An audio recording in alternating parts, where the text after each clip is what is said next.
Everybody says AI finally read the unreadable scroll. Not quite. The words were never gone. Ancient scribes wrote in carbon ink. The eruption baked it into carbon paper.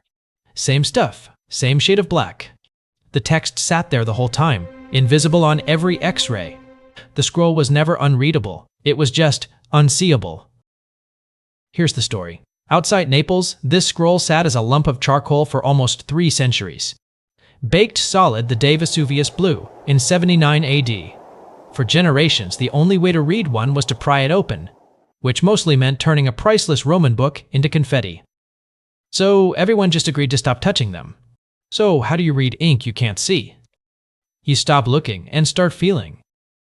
The ink leaves textural traces on the surface, differences so faint no human eye could pick them out on a scan.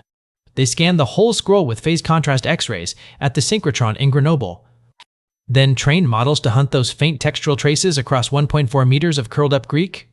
Not translation, surface detection, teaching a computer to feel a bump in the dark.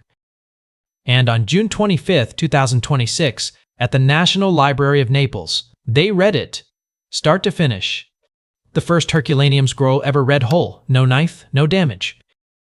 So what did it say?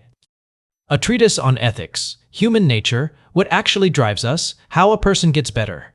One mind survives. Having certainly strained ourselves to the utmost through research and learning, we will no longer be inferior to them in any respect. 2,000 years in the dark, and the message is basically, study hard, you'll catch up. They didn't crack a code, they just finally learned to see. And they open-sourced all of it, every scan, every line of code. Which matters, because there are still 600 of these scrolls down there, sealed. An entire library. Nobody's read since the Romans. They're just getting started.